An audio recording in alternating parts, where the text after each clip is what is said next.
Breaking news చూస్తున్నారు. Meghalaya honeymoon కేసులో సంచలనమైన నిజాలు బయటకు వస్తున్నాయి. అయితే కామాఖ్య టెంపుల్ని దర్శించుకున్న తర్వాతనే తనను తాకనిస్తానంటూ కూడా భార్య సోనం రఘువంశీకి ఆంక్షలు పెట్టినట్టు కూడా తెలుస్తుంది. అయితే మరోవైపు ఏమో సోనం అన్న సోదరుడు ఎవరైతే ఉన్నారో తన బావను తన చెల్లి హత్య చేయించిందని తెలిస్తే తనకు ఉరిశిక్ష వేసినా కూడా మాకు ఎలాంటి అభ్యంతరం లేదు అంటూ కూడా గోవింద్ సోనం సోదరుడైన గోవింద్ కూడా చెప్తున్నారు. అయితే హనుమూన్ హత్య కేసులో సంచలనమైన విషయాలు బయటకు వస్తున్నాయి. కామాఖ్య ఆలయంలో పూజలు పూర్తి చేశాకే తాకనిస్తానంటూ భర్తకు షరతులు పెట్టింది భార్య సోనం. తన బావను తన చెల్లి హత్య చేయించిందని నేరం రుజువైతే తన చెల్లిని ఉరి తీయాలన్నాడు సోనం అన్న గోవింద్. అయితే దట్టమైన అడవుల్లో నిండిన ప్రాంతంలో కామాఖ్య ఆలయం దగ్గరికి తీసుకెళ్లాలని భర్తను బలవంతం పెట్టింది సోనం. అయితే భర్తను హతమార్చేందుకు బాయ్ ఫ్రెండ్తో కలిసి పథకం పన్ని దట్టమైన అడవులోకి తీసుకెళ్లి సోనం ముందు ఒక ప్రాంతానికి వెళ్ళగా అక్కడ పర్యాటకులు ఎక్కువగా ఉండడంతో అక్కడ హత్య చేయడానికి కుదరలేదు. కానీ వేరే జలపాతం దగ్గరికి తీసుకెళ్ళి అక్కడ కిరాయి హంతకులతో హత్య చేయించింది సోనం.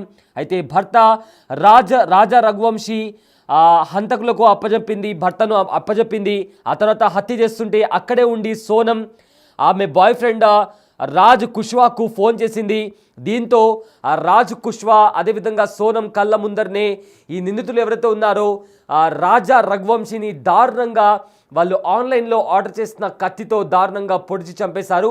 ఆ తర్వాత తన ఏదైతే మృతదేహం ఉందో ఆ మృతదేహాన్ని లోయలో పడేసేటప్పుడు కూడా సోనం సహకరించిందంటూ కూడా ఇప్పటికే పోలీసుల నుంచి వచ్చిన సమాచారం. అయితే మొత్తం మీద చూసుకుంటే ఒక పక్కా ప్లాన్ ప్రకారం కూడా సోనం రఘువంశీ తన భర్తను హత్య చేయించింది అనే సంచలనమైన నిజాలు బయటకు వస్తున్నాయి. బిగ్ టీవీ స్క్రీన్ పైన కూడా మనం చూస్తున్నాము. నిన్న సోనం అన్న ఎవరైతే ఉన్నారో గోవింద్ ఆయన నిన్న రాజా రఘువంశీ వాళ్ళ కుటుంబ సభ్యులతో కూడా కలిశాడు. అక్కడ కలిసి వాళ్ళతో మాట్లాడి వాళ్ళను క్షమాపణ కోరాడు. ఆ తర్వాత మీడియా ముఖంగా బయటికి వచ్చిన తర్వాత కూడా ఒకవేళ నా చెల్లి మా బావను చంపింది అనే నేరం రుజువైతే తనను ఉరిశిక్ష వేసినా కూడా నాకు కానీ నా కుటుంబానికి కానీ ఎలాంటి అభ్యంతరం లేదు. పూర్తిగా మా చెల్లితో పూర్తిగా సంబంధాలు తెంచుకుంటున్నాము. ఏదైతే రాజా రఘువంశీ కుటుంబానికి అండగా ఉంటాను అంటూ కూడా గోవింద్ చెప్పడం జరిగింది. సో మొత్తం మీద ఈ మేఘాలయ మర్డర్ కేసు ఏదైతే ఉందో దేశవ్యాప్తంగా సంచలనం సృష్టిస్తోంది. ఎందుకంటే ఇష్టం లేని పెళ్ళి, ఒకవేళ తల్లిదండ్రులు ఇష్టం లేకుండా పెళ్లి చేస్తుంటే ఒకవేళ ఆ పెళ్ళి ఇష్టం లేకపోతే ఇంట్లో నుంచి వెళ్ళిపోయే వాళ్ళు కూడా చాలామంది ఉన్నారు. కానీ ఇలా పెళ్లి చేసుకొని భర్తను హతమార్చి అది కూడా కిరాయి గూండాలకు 20 లక్షల సుపారీ ఇచ్చి మరి కూడా హతమార్చింది సోనం రఘువంశీ. అయితే ఈ కేసు ఇప్పుడు దేశవ్యాప్తంగా సంచలనంగా మారింది. రోజుకొక కొత్త ట్విస్ట్ బయటకు వస్తుంది.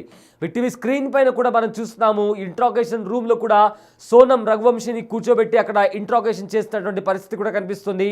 సో అయితే నిన్న కూడా గోవింద్ సోనం వాళ్ళ అన్న గోవింద్ కూడా రాజా రఘువంశీ వాళ్ళ ఇంటికి చేరుకొని అక్కడ వాళ్ళను క్షమించమని అడిగి ఖచ్చితంగా ఒకవేళ నేరం రుజువైతే ఖచ్చితంగా తనకు ఎవరైతే సోనముందో నిందితురాలు సోనముందో తనకు ఉరి విధించినా కూడా నాకు కానీ నా కుటుంబానికి కానీ ఎలాంటి అభ్యంతరం లేదు అంటూ కూడా అతను చెప్పాడు. అయితే తన చెల్లెలు సోనం ఆమె భర్తను చంపిందని తాను 100% నమ్ముతున్నట్లు హనీమూన్ హత్య కేసు ప్రధాన నిందితురాలి అన్న గోవింద బుధవారం స్పష్టం చేశారు.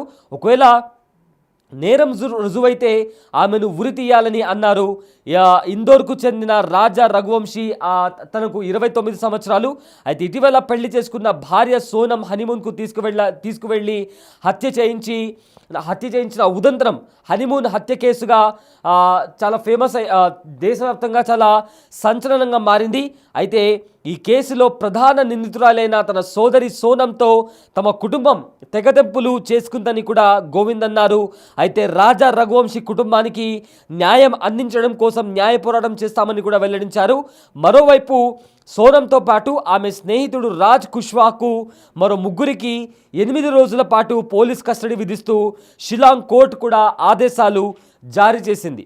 ఇక హనీమూన్ హత్య ఘటన ఈ హనీమూన్ హత్య కారణంగా 3 కుటుంబాల్లో అంతులేని విషాదాన్ని మిగిల్చింది. మా కోడలు సోనం ఇంతటి దారుణానికి పాల్పడుతుందని మేము ఊహించనే లేదు అంటూ కూడా రాజా రఘువంశీ కుటుంబ సభ్యులు అంటున్నారు. సో అయితే ఇక్కడ మరో ట్విస్ట్ ఏంటంటే కామాఖ్య టెంపుల్ అక్కడ కామాఖ్య దేవిని సందర్శించుకున్న తర్వాతనే తనను తాకనిస్తానంటూ కూడా సోనం కొన్ని కండిషన్స్ పెట్టింది. సో ఆ తర్వాత ఏదైతే మొత్తం మీద అక్కడ దాని తర్వాత మర్డర్ ప్లాన్ చేసింది. ఆ తర్వాత తాను అనుకున్నట్లుగానే రాజా రఘువంశీని చంపేసింది సోనం రఘువంశీ. అయితే దట్టమైన అడవులకు ఈశాన్య భారతంలో తన భర్తను హతమార్చేందుకు బాయ్ ఫ్రెండ్తో కలిసి సోనం ఒక ప్లాన్ వేసింది. అందులో భాగంగా తన భర్తకు మాయమాటలు చెప్పి ఆ ప్రాంతానికి తీసుకెళ్లిందని పోలీసుల విచారణలో తేలింది. అయితే గౌహాటిలోని కామాఖ్య ఆలయంలో పూజలు పూర్తి చేశాకే తాకనిస్తానంటూ ఆమె తన భర్తకు షరతు విధించి అతన్ని ముగ్గులోకి లాగిందని మేఘాలయ పోలీసులు తెలిపారు. అయితే దట్టమైన అడవులతో నిండిన ప్రాంతానికి తనను తీసుకెళ్లాల్సిందిగా ఆమె భర్తను బలవంత పెట్టినట్టు కూడా పోలీసులు తెలిపారు. అయితే అక్కడ పర్యాటకులు ఎక్కువగా ఉండడంతో అతన్ని అక్కడ చంపలేకపోయింది. సో దీంతో వేరే ప్రాంతానికి తీసుకెళ్ళి ఎవరు లేని నిర్మానుష ప్రాంతానికి తీసుకెళ్ళి అక్కడ ఎవరైతే నిందితులు ఉన్నారో వాళ్ళను భర్త దగ్గరికి పంపించి దారుణంగా అతన్ని చంపేసినట్లు కూడా ఇప్పటికే పోలీసులు చెప్తున్నారు. అయితే ఈ హత్యకు సంబంధించిన కీలకమైన సీసీటీవీ సాక్ష్యాలను కూడా సేకరిస్తున్నట్లు కూడా ఇప్పటికే పోలీసులు కూడా తెలుపుతున్నారు. దేశవ్యాప్తంగా ఏదైతే మేఘాలయ హనీమూన్ కేసు ఉందో ఇది సంచలనం సృష్టిస్తోంది. మే 11న వీళ్ళకు పెళ్ళైంది. అయితే మే 11 తర్వాత ఏదైతే రాజా రఘువంశీ అదేవిధంగా సోనం వీళ్ళిద్దరికి పెళ్ళైంది.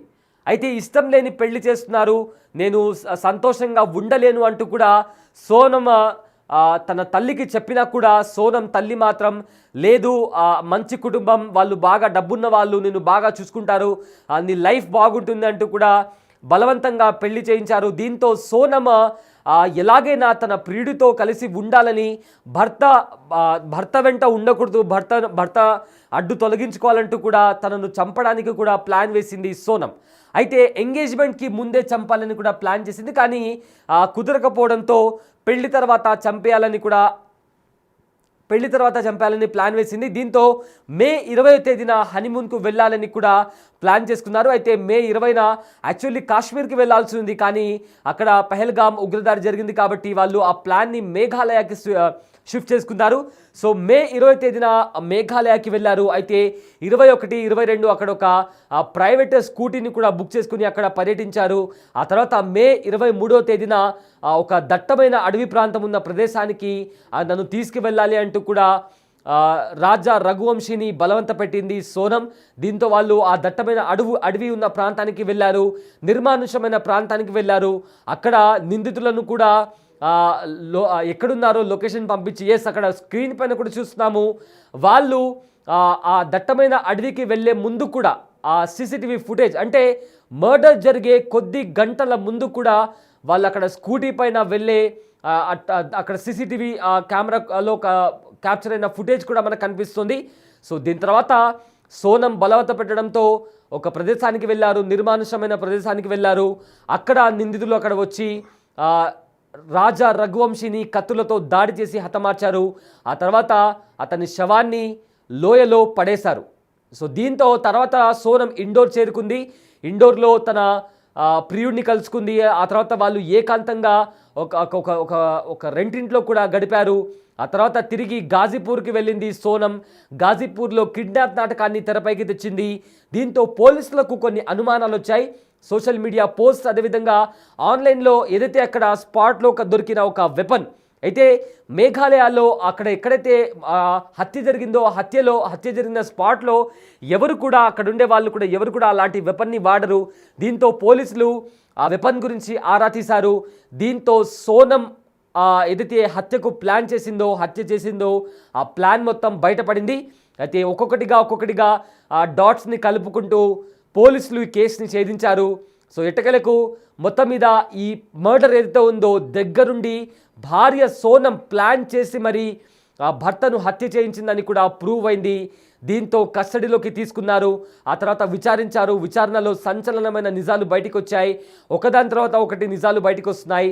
అయితే కామాఖ్య టెంపుల్ని సందర్శించుకున్న తర్వాతనే తనను తాకనిస్తానంటూ కూడా సోనం కండిషన్స్ పెట్టినట్లు కూడా తాను ఆ పోలీస్ ఇన్వెస్టిగేషన్లో తేలింది. అయితే ఇప్పటికే కోర్టు సోనంతో పాటు మరో కొంతమందిని కూడా పోలీస్ కస్టడీకి అప్పగించింది. సో మొత్తం మీద మేఘాలయ హనీమూన్ మర్డర్ కేసు అయితే దేశవ్యాప్తంగా సంచలనం సృష్టిస్తోంది.